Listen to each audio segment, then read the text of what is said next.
Dining table पर सन्नाटा पसरा हुआ था। बस चम्मचों की खनखनाहट सुनाई दे रही थी।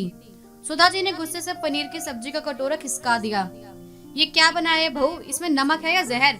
पिछले 2 महीने हो गए हैं तुम्हें इस घर में आए हुए, लेकिन अभी तक तुम्हें ये अंदाजा नहीं हुआ कि तुम्हारे ससुर जी को बीपी की शिकायत है। नमक कम डालना होता है। मायके में क्या बस लाड प्यार ही मिला है? खाना बनाना नहीं सिखाया माँ ने? नई नवेली बहू अंकिता सिर झुकाए खड़ी थी। उसकी आंखों में आंसू तैर रहे थे। मम्मी जी, वो गलती से 2 बार डल गया शायद। मैं अभी दूसरी सब्जी बना देती हूँ। रहने दो, सुधा जी ने हाथ झटकते हुए कहा। अब भूखी मर गई है, तुम और तुम्हारे ये बहाने। आज की टी पार्टी में मेरी सहेलियां आने वाली हैं शाम को। मेहरबानी करके वहां नाक मत कटवा देना। पता नहीं कब सीखेगी गृहस्थी चलाना। अंकिता रोते हुए रसोई में चली गई। सुधा जी बड़बड़ाते हुए अपने कमरे में आ गई। उनके पति रमेश जी अखबार पढ़ रहे थे। उन्होंने चश्मा नीचे करके पत्नी को देखा, लेकिन कुछ बोले नहीं। वे जानते थे कि सुधा जी का स्वभाव थोड़ा कड़क है और अभी कुछ बोलना आग में घी डालने जैसा होगा।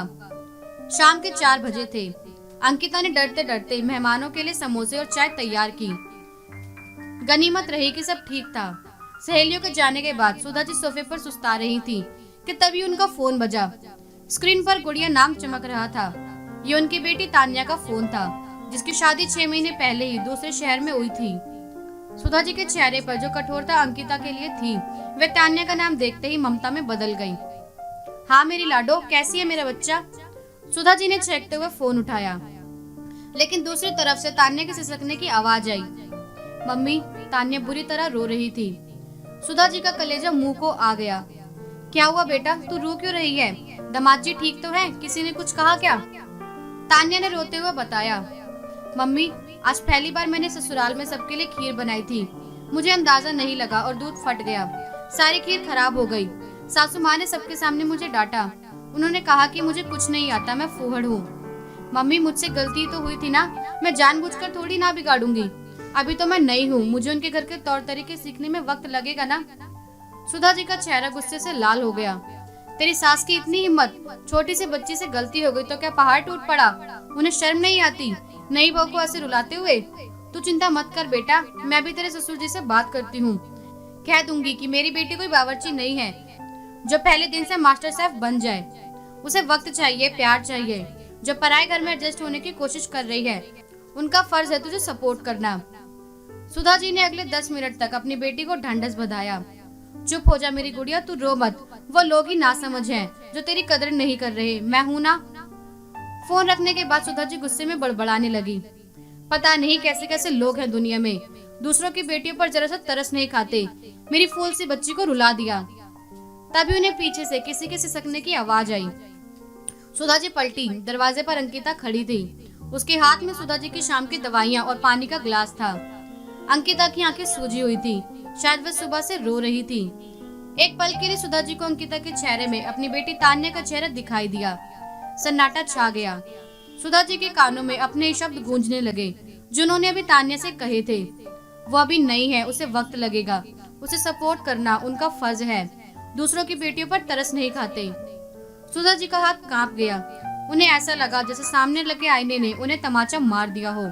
जो दलीलें, जो ममता, जो वकालत वो अपनी बेटी के लिए कर रही थी, क्या अंकिता उसकी हकदार नहीं थी? आज सुबह ही तो अंकिता से नमक तेज हुआ था, ठीक वैसे ही जैसे तान्या से खीर फटी थी। अंकिता भी तो नई थी। अंकिता भी तो अपना घर छोड़कर यहाँ पराए लोगों के बीच एडजस्ट होने की कोशिश कर रही थी। अंकिता ने चुपचाप दवाइयां मेज पर रखी और मुड़ने लगी। अंकिता, सुधा जी की आवाज में एक अजीब सी नरमी थी जो अंकिता ने पहले कभी नहीं सुनी थी। अंकिता रुकी। जी मम्मी जी। सुधा जी अपनी जगह से उठी और धीरे धीरे अंकिता के पास गई। उन्होंने अंकिता का हाथ अपने हाथ में ले लिया। अंकिता डर गई। उसे लगा शायद फिर कोई डांट पड़ने वाली है, लेकिन सुधा जी ने अंकिता को गले लगा लिया। सुधा जी की आंखों से आंसू बह निकले। मुझे माफ कर दे बेटा, मैं अपनी बेटी का दर्द तो समझ गई, लेकिन तेरी आंखों के आंसू मुझे नहीं दिखे। मैं एक माँ होकर भी दूसरी माँ की बेटी के साथ सास वाला खेल खेलती रही। अंकिता हैरान थी।